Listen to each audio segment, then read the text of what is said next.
Cannabis Common Sense, the show that tells the truth about marijuana and the politics behind its prohibition.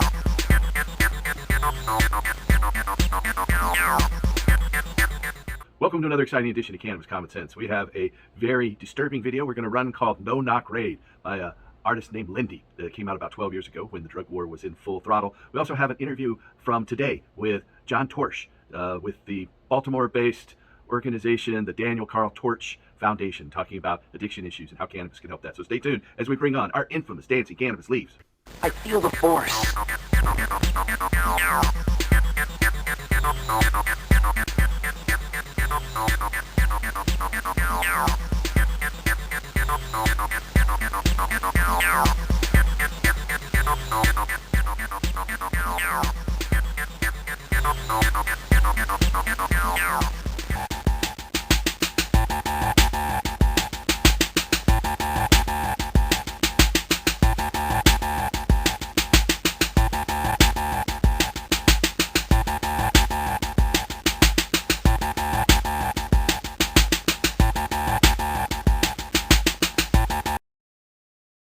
I am glad that in this administration we have increased the amount of money for handling the problem of dangerous drugs sevenfold.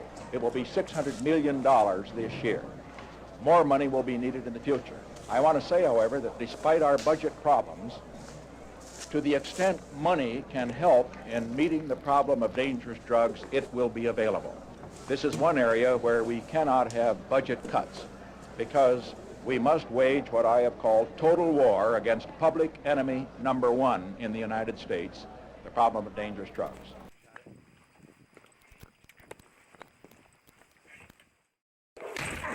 It's a no-knock raid, don't be afraid. We'll shoot your dogs in front of your kids, 'cause we are the SWAT. We're here for your pot and all the cash that you've got. We are adrenaline junkies taking orders from the top.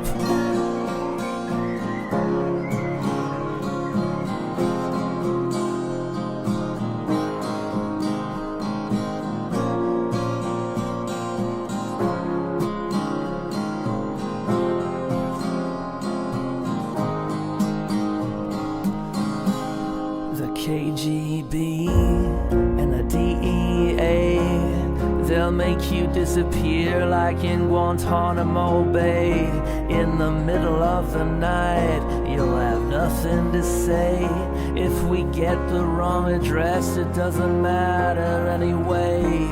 We'll still get our kicks, we'll still have our fun. Yeah, we are the SWAT, we are adrenaline junkies till the drugs are all gone. It's a no-knock raid, don't be afraid. Paramilitary police state on parade. It's a no-knock raid, don't be afraid. You do the time for your victimless crime.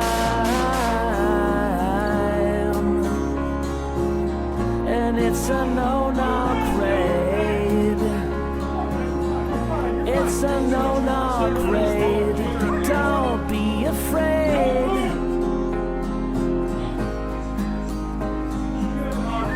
You shoot my dog! You shoot the fucking dog! Oh my God! This is a war, and this is your fate. We are the face of your new police state. We are the law, and we've got the guns. Statutory power, mandatory minimums. We are the SWAT, we're here for your pot and all the cash that you've got. We are adrenaline junkies taking orders from the czar. It's a no-knock raid, don't be afraid. Paramilitary police state on parade. It's a no-knock raid, don't be afraid. You do the time for your victimless crime. And it's a no-knock raid. It's a no-knock raid. Don't be afraid. Paramilitary police state on parade. Flashbang on the ground. Don't hear a sound. Could be you, could be the mayor of your town. And it's a no-knock raid. It's a no-knock raid. Don't be afraid.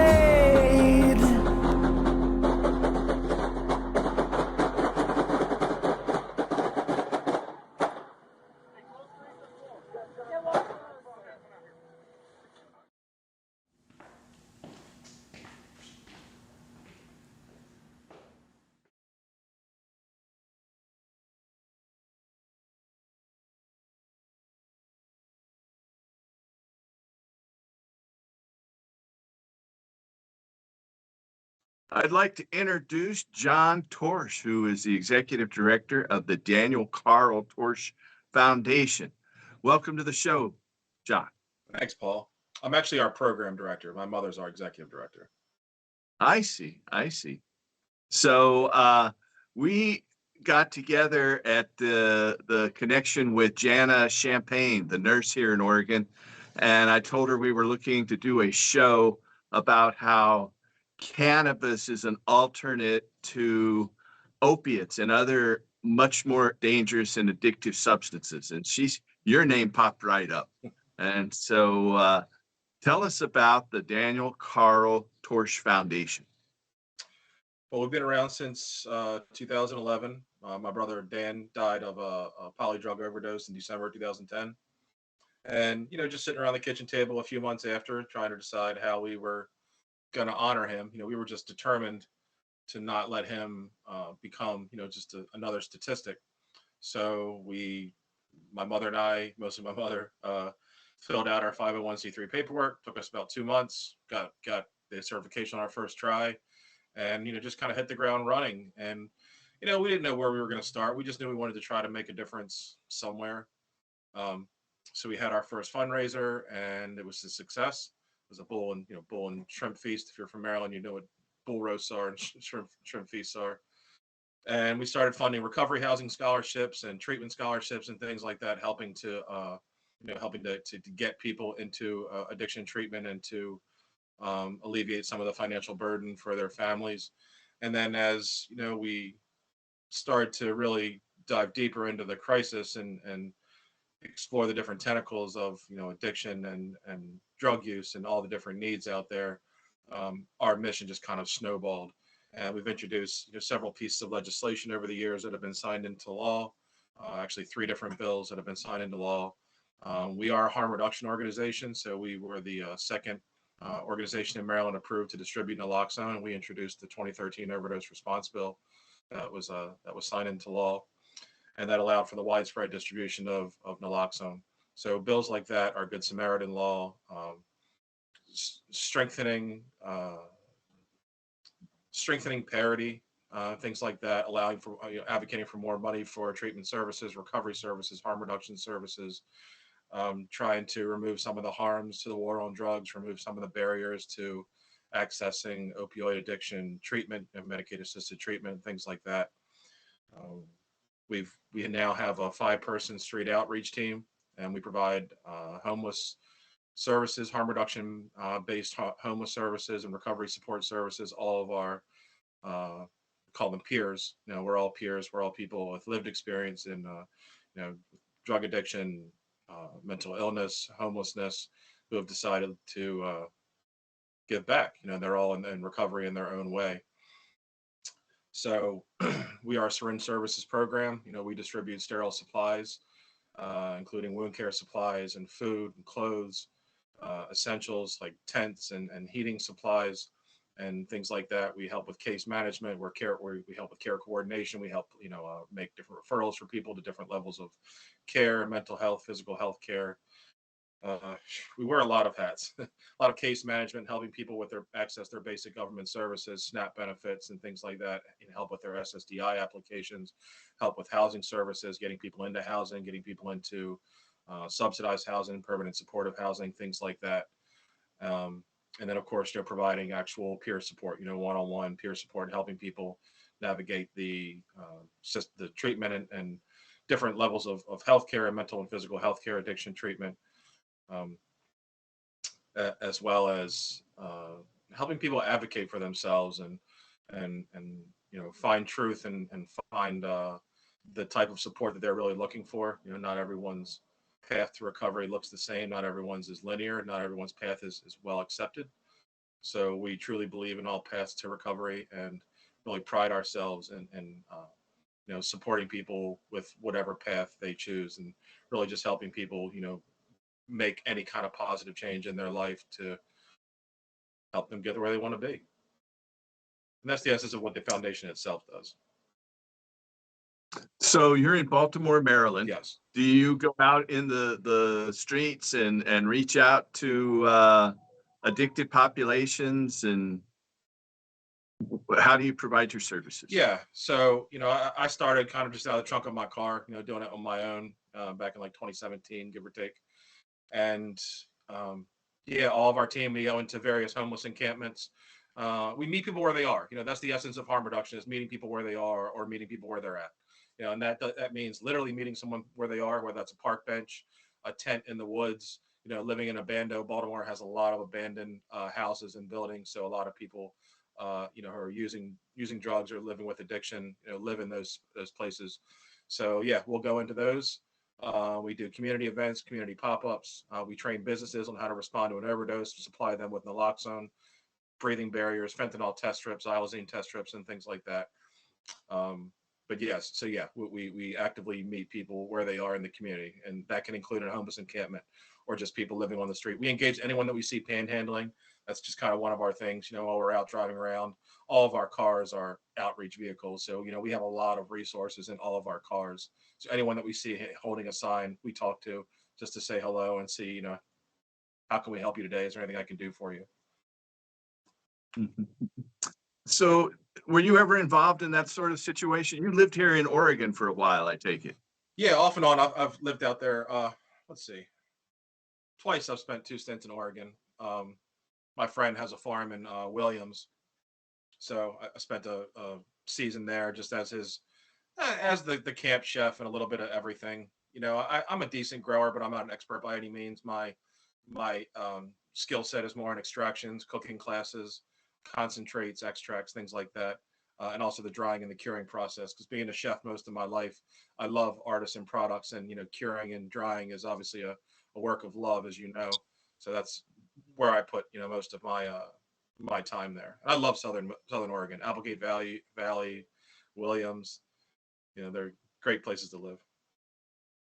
Yeah, they are. It's a center of cultivation here in Oregon, with the Humboldt area in Northern California kind of joining right with it there. Still is. So I had a friend here in Portland who's passed away now, who through the late 80s and up until through the 90s did something very similar to you. He called it the American Anti-Prohibition League, a fellow by the name of Floyd Landreth. Have you ever heard of him? No. Okay, well, he was doing the same sort of thing, not as well organized as you are in terms of providing syringe exchange and needle exchange and food to homeless people and things like that. That's the only reason I ask. I just had to bring up that name. So, you probably don't know that I have a pretty large collection of antique medical marijuana containers that are between, about 170 to roughly 90 years old. And many of them, for instance, from Park Davis and Eli Lilly, say on the bottle that this is for habituates of opiates, cocaine, chloroform. Apparently chloroform used to be a problem. Yeah. And for delirium tremens in terms of, alcohol withdrawals. And so I know that you also believe cannabis helps people who are exiting these other more harmful substances. Do you want to talk a little bit about that? Absolutely. I mean, first and foremost, it was for myself. I've used cannabis basically daily since I was 13. I'm 39 now, and I have Tourette syndrome. So I was born with Tourette's, had symptoms very early, diagnosed around 6, 7 years old. And, they used me, I say they, the doctors that we trusted, basically used me as a guinea pig. I rode the pharmaceutical roller coaster for 6 years with horrible side effects, long lifetime side effects, potential, serotonin syndrome and things like that, definitely damage to different GABA receptors.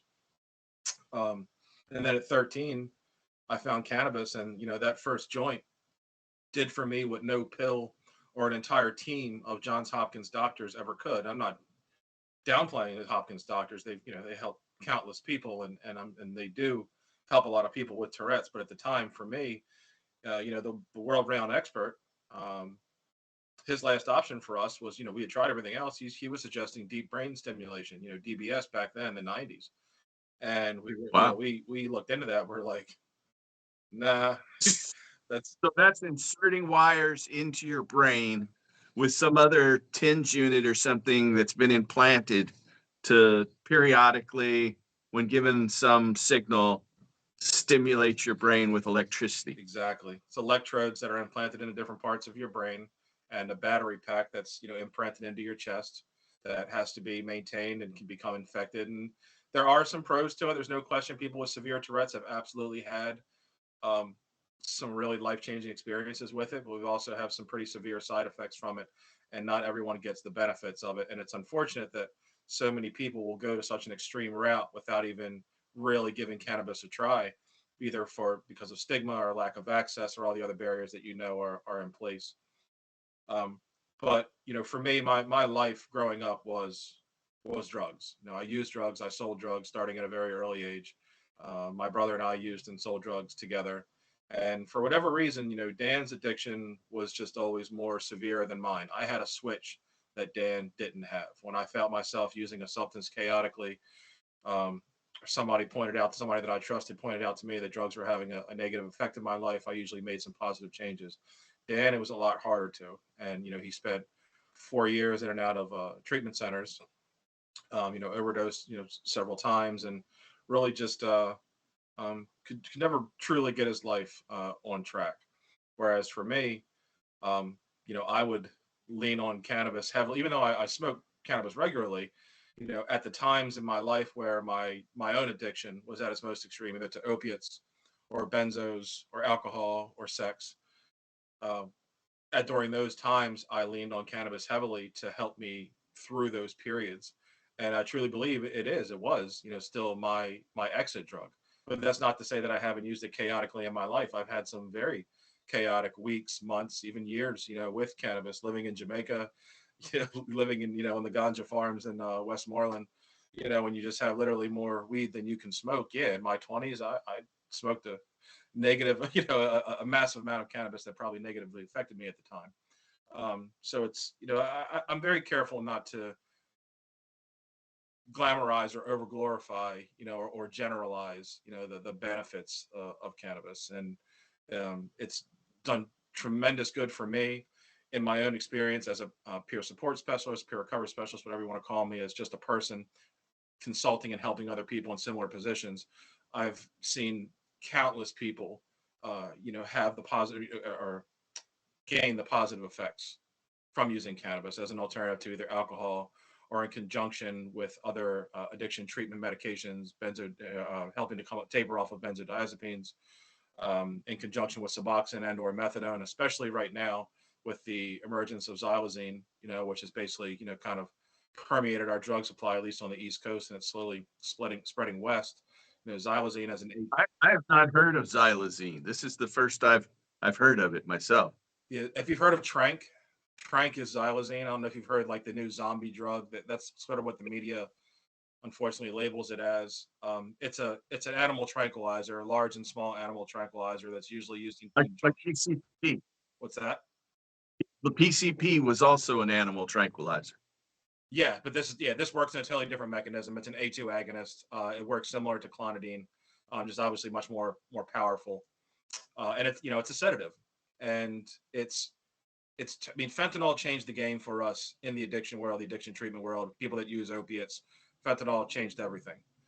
And then xylazine came along, and it's changing everything again, between how we treat people that use drugs, the wounds that develop because of the xylazine that is contaminated in all these different substances, the types of the unique withdrawal symptoms that are happening from xylazine, the lack of medications and expertise to treat it in humans because it's not approved for human consumption.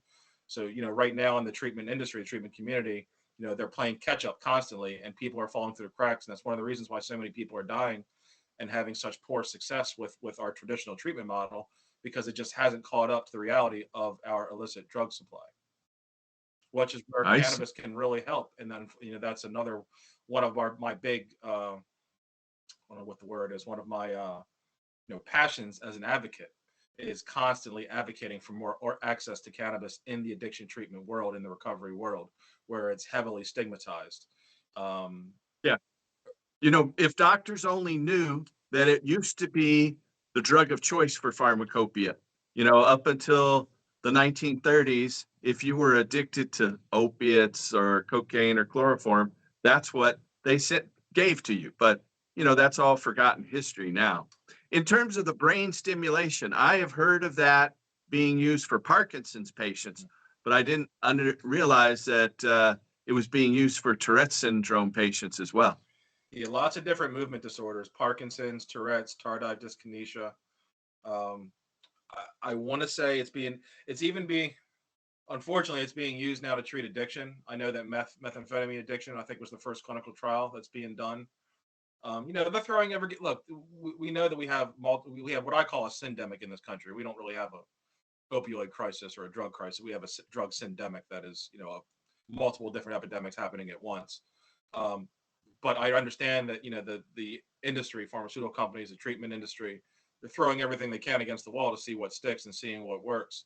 But there's not enough of us, saying, hey, well, we already have this. It's already grown here. It's already been in hundreds of years of pharmacopoeia.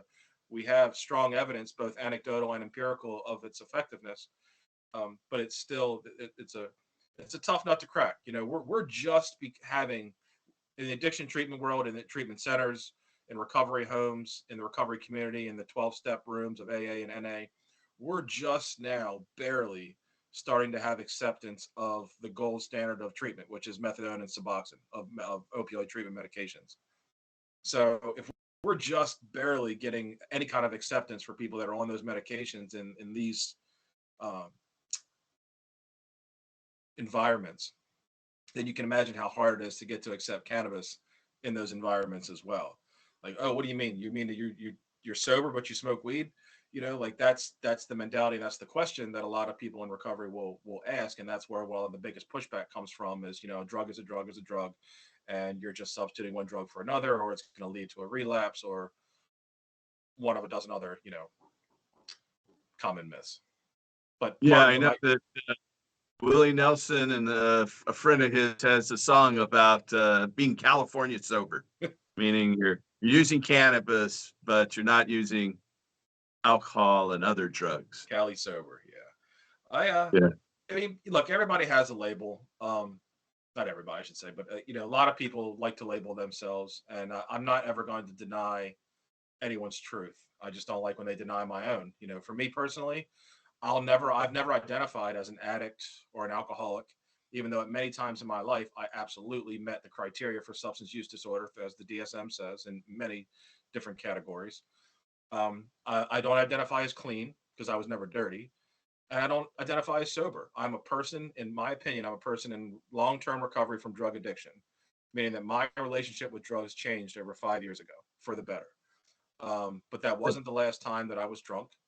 Wasn't the last time that I smoked weed or I've used drugs. It's a strange duality for a lot of people to understand, but moderation for some people, like myself, does work. But it wasn't just moderation. It wasn't just switching from one to another. I've done the hard work on myself through years of different types of therapy and trauma informed therapy.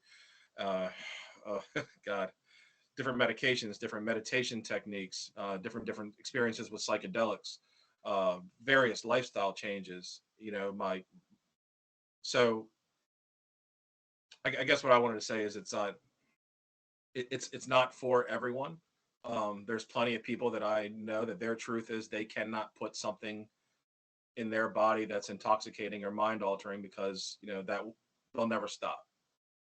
But then there are many others who are able to, who met the same definitions, who have been homeless, who have lived with addiction, who have overdosed multiple times, who are able to, yes, stop using these drugs that were affecting them chaotically and use these other substances therapeutically or even recreationally, whichever spin you want to take on it, Yeah. especially in I early always, recovery. I always prefer the term social use, just because, recreation, I think, is like basketball or swimming or going skateboarding, that might hiking, that's recreation. I think it's saying that cannabis is recreational. It's kind of like saying binge drinking or something, I think but social use, people understand that's the common term for the moderate use of alcohol. And so I think that's a fair way to phrase it. Was Daniel your older or your younger brother? He was my younger brother. My mom had 3 sons, and he was our middle brother. I see.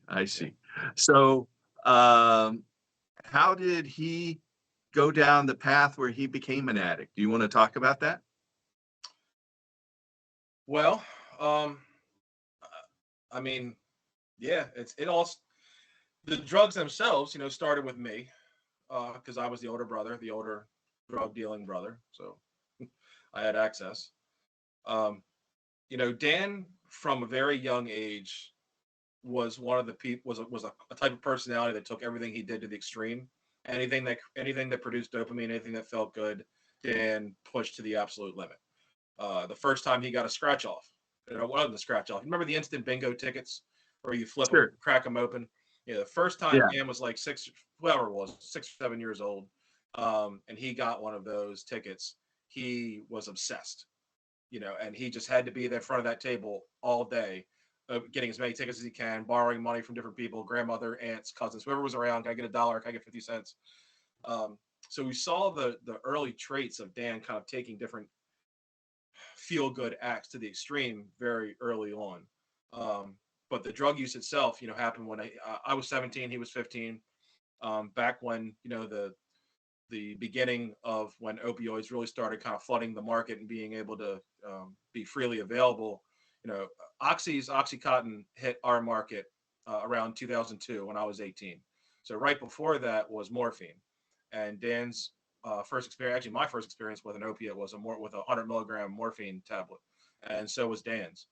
And I could tell you, I could look back on it now and remember. So this, I'm 17, 15. We're partying in a beach town in Ocean City, Maryland, near us, or near where we live. And we had been drinking early during the day. We had done some coke. It was actually his first time doing coke too. He'd seen me do it a lot of times, and he never asked to do it. But this time, him and somebody else who I won't say, we did it together, and he loved it. We had a great day. But we've been partying all day. Come back to the place at night, and we both pop these pills. And we're that young. We're taking 100 milligrams of morphine. I'm just kind of in this stupor, this haze for 8-10 hours. Dan puked over the balcony. The next day, I felt like shit. All I wanted to do was just lay on the beach, smoke a joint, maybe eat some pizza. And what do you think the first thing Dan said to me was when he woke up?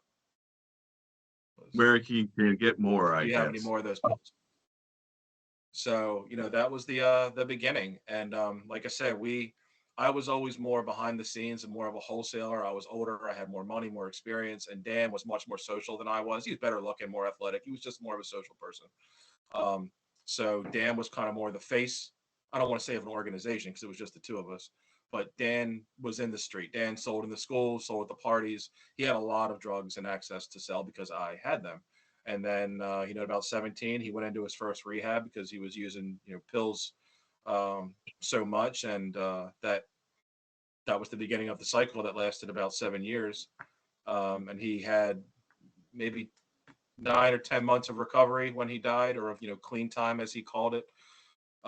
He had been in Boca down in Florida for almost a year in different treatment centers and recovery housing, and got tired of it, came home, and was doing very well. And just the same old story for a lot of people. Wasn't on any kind of maintenance medication, wasn't on Suboxone or methadone or anything or an opioid, so he had no tolerance. He, from through text messages, a couple days before he died, he, actually somebody had reached out to him, and he had said no a couple of times, but finally his friend talked him into it. They wound up kind of using together, and then yeah, like a couple days later, he was dead with cocaine, opiates, and alcohol. And it was a bad morning. We found him. I worked on him for about 10 minutes till the police got there. So I really like basically felt him pretty much die in my arms. So he was my best friend, and that you can imagine the kind of impact that has on a person's life, and that's why my entire way of life has changed. I would have never guessed that I'd be who I am today. If you had talked to me, the day before Dan died and say, where are you going to be in 13 years? And it would never have been here. But that's just, kind of one turn on the trail, and here we are. So he's my why. He wasn't the first person I loved that I lost to a drug overdose, but he was definitely the closest. And since then, there's been way too many others, a lot of others, dozens and dozens and dozens. I've stopped counting, just how many. But when you put yourself in that position to help people, that are living with addiction, and you grow up around it, and most of your friends use drugs, that's just kind of the reality, I guess, and also the violence of living in a place like Baltimore. It's not just drugs; it's drunk driving, it's shootings, stabbings, fights. People die. Um, but he's my why. So that's why we do what we do. And all those years ago when we were sitting around at that kitchen table thinking like, what's one family really going to be able to do? Like, okay, we're going to do this, but what kind of an impact are we really going to have? We've answered that question many thousands of times over. Thousands of people have been saved by the naloxone kits that we've distributed. They've been reversed. I've personally assisted probably over 1,000 different people into addiction treatment and through their recovery. We've provided hundreds, if not thousands, of recovery housing scholarships to people. I told you, we introduced bills that have been signed into law. So his legacy is solid. He wasn't just a statistic. We're happy with that. And yeah, this is my life. It's just my life. Yeah. Well, I understand when we were talking before that you are going out into the community, and you told me that you carry a pocket full of joints, and sometimes that's how you approach people and talk to them about that. Do you want to tell us how that's received and how that came to be part of your path? Yeah, I've done that for years, even before I even got paid for this. So I just have to be careful, like when I'm being paid, when I'm on the clock, I don't do that, because we do receive, different sources of grant funding. But for me personally, as a outreach worker or person, like it's an incredible icebreaker to have. Well, first of all, I mean, yes, it's an icebreaker. If you're just walking through an encampment that I've never been in before, you know, sitting down with someone and just asking, how are you doing today? Is there anything I can do for you? You start to chatting, and I say, you mind if I smoke? They're smoking, and he pull out a joint, and their eyes light up. You want a joint? And of course, most of the time, yeah, they're going to say yes. And I carry very specific types, very specific varieties that produce very calming effects for me. I know that a small percentage of people are the opposite, and they could have a different effect from the terpene profiles that I carry. But for the most part, it's all very high in myrcene, caryophyllene, linalool. So it's very calming, very relaxing varieties. So for people living in an encampment, this is a luxury. It's something that most people don't. That most people living in that situation don't have access to. So yeah, I've used it as an icebreaker. I've used it just to help people over their DTs, over their withdrawals, people that got beat up the night before, people that are having a hard time, people that are crying. Used as a rescue. I don't know what the word would be to use. A word for a rescue. Assist. Word for it. Yeah, it's kind of a de-escalation tool. Like I've watched. Part of my kit, is a pen. Is a live resin vape cartridge, and I've seen these pens. I've personally watched people, go from a 12 to a 2 in terms of, hyperventilating, almost manic, at the point where our next choice is to call mobile crisis. There's nothing else that we can do for this person if we can't get them calm, because law enforcement's going to come along and the situation's going to get really bad if they're still in this state. So in that situation, yeah, hand somebody a pen, let them take a couple, good puffs off of that. Then all of a sudden, you know, they're smiling and we're talking and we're having a conversation. Uh, and it's truly miraculous. The same thing, I've watched it happen many times. I have a good friend of mine whose family or whose child has a TBI and has some severe anger issues since their TBI. And on multiple occasions, I've had to kind of help them when they're going at it. I've stepped in and kind of helped de-escalate those situations, and often using cannabis, whether it's a joint, a bowl, a pen. It's like, here, just puff this, walk away for a minute, just get away from the situation. And all of a sudden they come back, they're smiling, their eyes are a little glassy, and the crisis is over. The rage is gone. The rage has been de-escalated. So I've seen it help in a multitude of ways in those crisis, panic um, situations. Just helping people enjoy their normal daily life. A lot of people with amputees, a lot of people with missing limbs now, suffering from chronic pain, can't access opioids because they're so overly restricted, or their current medications just aren't really doing it. A couple puffs off a joint, or they love edibles. You walk through with some chocolate truffles or edibles. That's really because then people actually get to sleep. People are used to living in such a state of hypervigilance because of where they live, and all the different dangers and challenges that come with living in that environment. You as a very vulnerable person, you eat an edible, not too much. You don't want somebody to have a panic attack going, but just enough to really get a great night's sleep. Yeah, people are always very grateful. And now, thankfully, in 1st of July, Maryland legalized for adult use. So people like me, we're allowed to give it away, we're allowed to trade it, we're allowed to, do what we've done for years now without committing a felony, which is nice. Yeah. Yeah. I was going to get to that. I know medical's been legal there in Maryland for, I don't know, 5 or 6 years, maybe 7, but Maryland became the 23rd state, I believe, to legalize recreationally. And so the medical dispensaries, I guess, have the first crack at opening to adults. Pardon the unintentional pun there, but Yeah, I was gone. I was in Vietnam when they legalized. I just got back. Actually, just got back 2 weeks ago, and from what I heard, from everything I was reading, they went gangbusters. The dispensaries were really struggling to keep up with supply. There were reports of 2 and 3 hour lines for rec, and it was nice. Some people coming out of the shadows. Look, I sold weed for more than half my life in Maryland. I know how many people smoke weed here. So it was one of those things where when they legalized, I don't think and I'd have these conversations with legislators. And I'd say, I think a lot of times for years they've been dramatically underestimating the amount of people that smoke cannabis and are going to when it becomes legal. Um, and a lot of the customers that they had are people that didn't want to give up their 2A rights. They're people who still smoke weed that they bought on the free market for these last 2 or 3 years that cannabis has been legal here in Maryland. They never wanted to get their medical card because if you get your medical card, then you can't buy new firearms. You didn't have to give up your old ones, but it put you in a very difficult position where you had to lie on that federal ATF form and commit a felony, or you just didn't buy any more guns. So now that it's legal, over 21, a lot of the people that didn't want to give up their rights they're not buying solely on the free market anymore. Let's just say that. They're out, going to dispensaries and whatnot. But when you look at the quality, though, you can't really buy them. I mean, I'm sorry, you can't really blame them. Maryland has really struggled with its quality since the beginning, um, especially for someone like me who is so terpene sensitive and really appreciates the highest quality. I don't smoke that much anymore, but what I do smoke is the best that I can get, and I don't give a shit about THC or fake 35% THC results because somebody rolled their bud in keef.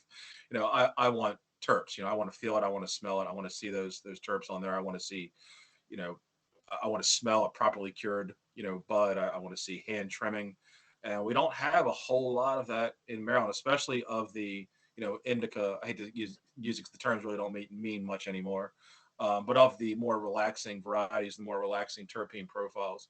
it's been pretty hard to find. Whereas on the, the free market or the black market, the quality has been fantastic for years. And especially because of, Oregon putting out these bumper crops every year and shipping it all east. Uh, so there's, we've never been hurting for quality in Maryland. And it seems so far that, it's working. I know of minorities that are getting their licenses. There's going to be a lot more processors, a lot more artisan growers popping up, which is cool.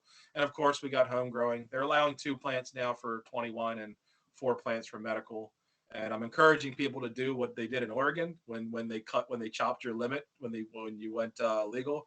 They were like, we're only going to be able to, you can only grow 4 plants now. And you're like, okay, well, we're going to grow 4 trees.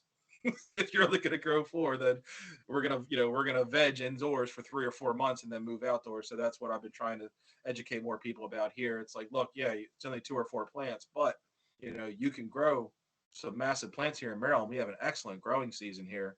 We have a really long, healthy summer. So yeah, it's gonna be interesting to see what happens. Yeah, it's congratulations on finally breaking that barrier. So, is there anything else you want to say? How's your foundation, and if somebody wants to reach out to you, what's the best way to do that? You can find us online at dctfoundationinc.org. Just Google Torsch Foundation or DCT Foundation if you like. If you want to learn more about harm reduction, if you want to learn more about the type of outreach that we do or our philosophy, like to support us, feel free to reach out. I guess the other thing I'd like to say is, just look, cannabis is another tool in the box. It's a very important tool that we have to help combat the current crisis that we're in. But we have to be careful not to generalize or stigmatize people that are already suffering and already stigmatized. So what I mean by that is, in the current illicit drug supply is so contaminated that without a legal supply of all drugs, and a legal supply of opioids, a legal supply of cocaine and methamphetamine, of pills, or whatever somebody wants to use, if they cannot buy that at the same price or close to of what they could buy illegally, using a standardized supply, very similar to the alcohol or the cannabis industry. Basically, without this regulated supply, we're going to keep losing the people that we love in record numbers. And at the same time, we don't want to put too much emphasis on the pills. So it's important to help people find that balance, which means just allowing all paths. It really just means just pulling back that judgment and really just listening to people. Methadone works for me. That's great. Support that. Buprenorphine, Suboxone works for me. That's great. Let's support that. Cannabis and methadone works for me. That's great. Let's support that. So I guess I just wanted to say it's very important that we, especially in this day and age when people are just literally dropping dead left and right from a contaminated supply, that truly supporting all paths to recovery, including cannabis or kratom or psychedelics or medicated assisted treatment or medication for opioid use disorder, really allowing for all the tools in the box that we have. That's the only way that we're really going to make a difference. It's the only way that we're actually going to get that number that we have, our drug-related deaths that are about 110,000 right now. And the way we're going to start seeing them drop is, widely expanding access to both cannabis, kratom, ashwagandha, psychedelics, like psilocybin and DMT and ibogaine, ayahuasca, but also medications, and taking some, reeling in some of the reins that we put on these medications. We really have to take a hard look at the pendulum swinging from one extreme to the other. So that's just always something I like to state, because I used to be a pretty extreme of the cannabis, plants over pills, cannabinoids over opioids. And to a certain extent, I do still support that and believe that. But I also see the damage that view did to the chronic pain community and the people that do use opioids and do rely on them and need them for their quality of life. We don't want to stigmatize them any more than they already are. So we really just need to find a way to all of us kind of get along and play nice in the same sandbox and all work towards the same common goal, which is just a happy, healthy life for all of us. How does your mom, is she still active with your foundation? Yep, she's our executive director. Mom, I like to say Mom keeps the ship afloat and I steer it. So, Mom handles a lot of the financials and a lot of the relationship with ships, with our funders, the different political aspects of what we do, and I more or less kind of guide the team and our philosophy and a lot of the training and the mentoring and things like that. Right. We also write our grants together. We're a team. I see. Okay. Yeah. And how does she feel about medical marijuana in terms of being one of the tools in the toolbox? She absolutely supports it. That's one of the things, like anytime you hear my mom speak, she's gonna, speak heavily on the positive about cannabis and really allowing for, again, all tools in the box. She's a staunch advocate, and there's a lot of stigma against it. So when she hears someone bring that up, because there is a lot of it, especially when we have people that are talking about prevention more and more, and when they speak about prevention, they're talking about preventing teens from using drugs and using cannabis and things like that. Whereas, in my opinion, when I hear prevention doesn't mean preventing people from using substances or getting high. Prevention means preventing the harm and death from those substances.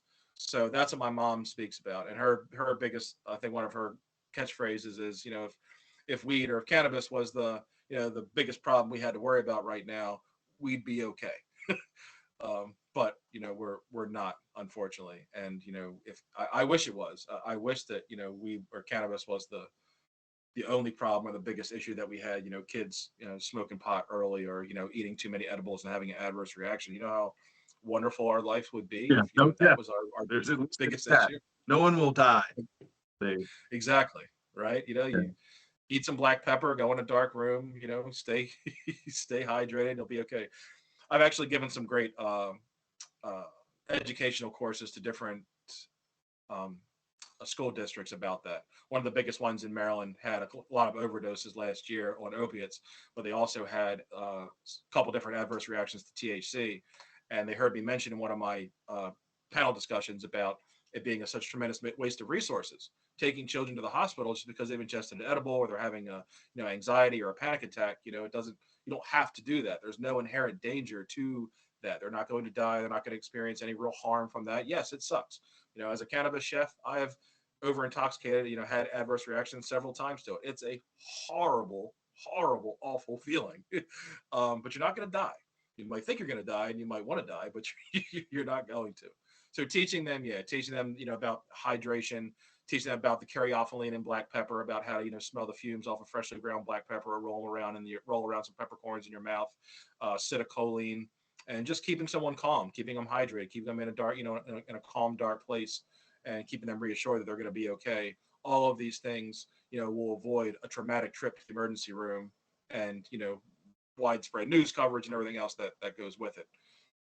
We have had to do the same thing in recovery houses too, because now we have a lot more recovery housing owners, thankfully, becoming more accepting of people with their cannabis cards. So you have people coming out of addiction treatment and transitioning into recovery housing, which is, if you're familiar with it, it's like recovery housing is kind of the old school halfway housing. It's structured housing, but with it's changed.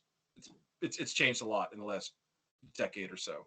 But there's more and more providers that want to allow people with their cannabis cards, but they don't really know what that looks like. It's like, okay, well, we're running a sober living home or a recovery home, but we also have people that are, ingesting cannabis. So how do we sort of, how do we make sure they're not, quote, abusing it or misusing it? And how do we make sure that the other residents in the house aren't negatively affected from it or triggered by it? So that is it's a complex conversation, but it can work. It does work with many different housing providers. We see it. Those are the providers that we tend to support the heaviest with our recovery housing scholarships, our programs that accept all medications, that accept cannabis patients, that accept, women and children or couples. These are all pets. That's a huge one. I mean, these are all barriers to people trying to access housing and continue their recovery or their addiction treatment. It's if they aren't completely abstinent and, want to go down the AA or the NA path, or they're on so they're neurodivergent and they're on a stimulant medication like Adderall or Vyvanse. That's very hard for them to find sometimes a treatment center or a recovery house that will allow them to stay there. Which is another benefit to cannabis. It's like, okay, because right now, perfect example, we have a huge stimulant shortage in the U.S. I'm not going to digress and go into what's causing it, but because of that shortage right now, there's no shortage of cannabis. So allowing people to supplement the medication that they're unable to get right now, even though they should be able to get what works for them. If they can't, the next best thing is allowing them to use the cannabis that works for them, so they can at least get out of bed and focus and complete a task, stop that merry-go-round in their head for a little while, because I know what that feels like, and that's one of the biggest reasons why I personally use cannabis, is to keep that little bit of focus. So yeah, I could go on and on about this subject for a long time. Well, good. That's why we have this show. Right. So tell us again, if somebody wants to reach out to you, it's DC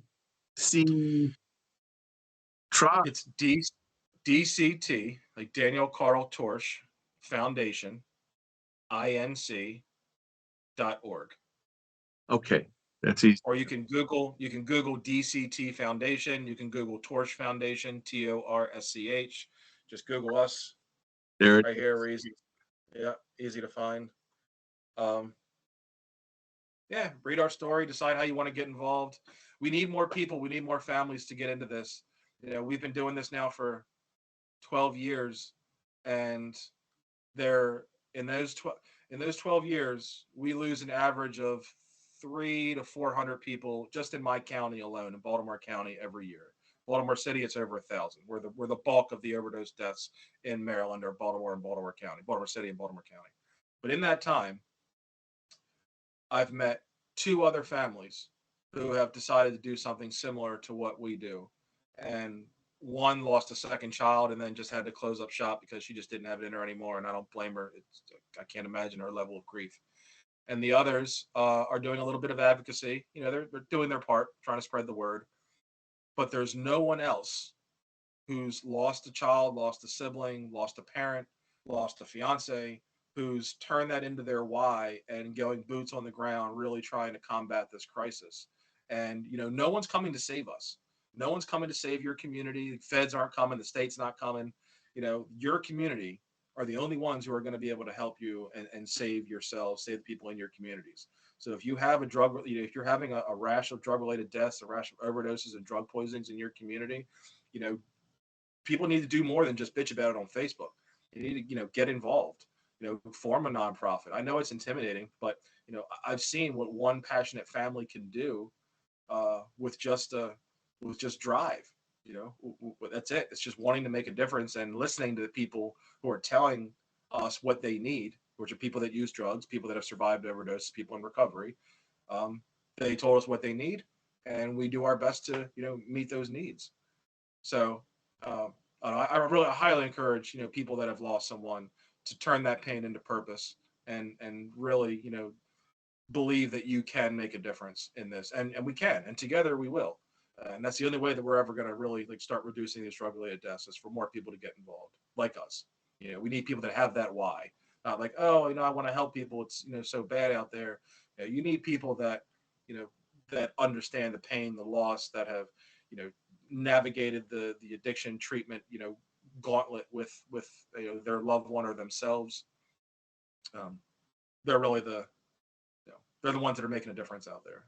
Let me ask you one last question here. In terms of the transitional housing or halfway housing for recovery, people in recovery, how many of them will accept cannabis? Is it half or 25%, or what percent of those? 5 or 10%, maybe. Just 5 or 10%. I see. Yeah, maybe.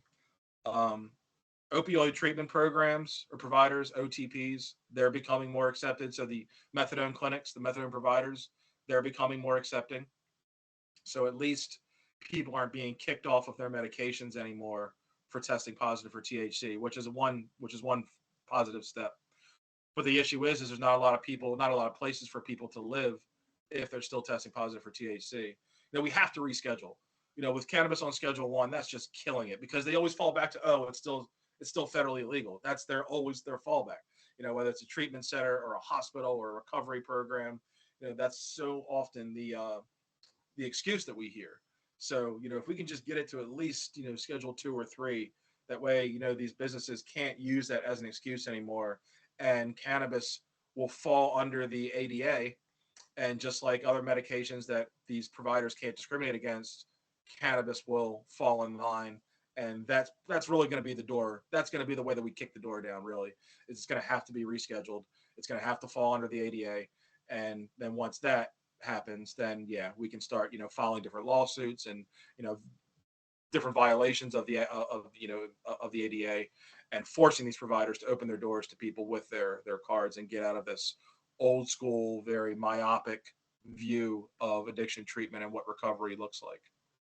I know that last December, the World Health Organization and the United Nations Drug Council in Austria, they took cannabis off the top schedule and put it down at the fourth schedule on international law. So that enables a lot of signatories to those treaties to make those sorts of changes. The United States and Europe pushed for it. China and Russia opposed it, but fortunately it passed. And now international law isn't a barrier to changing these national laws. At least there's a little bit of information if you're lobbying for your, even though really it's the federal government that we need to make this change. Yes, exactly, it is. And I heard that, different legislators, I've advocated for years, and I've been in DC. I'm not close, but I know all of our legislators in my district. And they've used the 61 UN treaty before as a scapegoat of why they won't federally legalize. And like you just said, now it's off. It's Schedule 4. So they can't use that 61 treaty anymore as an excuse. I hope to see something. I'm not going to hold my breath. I would love to see Biden reschedule right before he leaves office, or something positive happen with this. But I'd like to I don't know, man. before he leaves office myself. He should just come out and do it. I know that they talk about needing 60 votes in the Senate or something like that, but it seems kind of ridiculous. I'm always confused about that. I've had different conversations with people from the DPA, with Drug Policy Alliance, people from NORML. And my understanding of the way that the CSA was structured was that the DEA can schedule really anything they want. Yeah. And the president also. The president. And the president, yeah. But to come off of schedule has to have a three-way agreement between Health and Human Services, which then goes to DEA, which then goes to Congress. So I've heard people say, well, Biden can just reschedule or deschedule with an executive order. But then I've also had people tell me, and I've read it myself in the way that it's structured, is that I thought the recommendation does have to come from Health and Human Services first, and the DEA has to endorse it, and Congress has to approve of rescheduling. Even though they can schedule without Congress, they can't unschedule or reschedule without them, which is a crazy dynamic. Yeah, that sounds funny. So I don't know what's true and what's not. I haven't had that much of a complex conversation, but hopefully, with more and more states rescheduling and descheduling. Yeah, it reminds me of that line from the Leonard Cohen song, "Democracy is coming to the USA." We can hope. We can hope. All right. Well, I really appreciate it. I've had John Torsch in Baltimore with the Daniel Carl Torsch Foundation talking about addiction treatment and cannabis as an exit drug and an aid in that. I really appreciate having you on, John. Thanks. Keep working. Thanks, Paul. I enjoyed the talk. Restore hemp. Good night. There he is right there. Here. All right. Yeah. Thank you. Thanks, Paul. Thank you.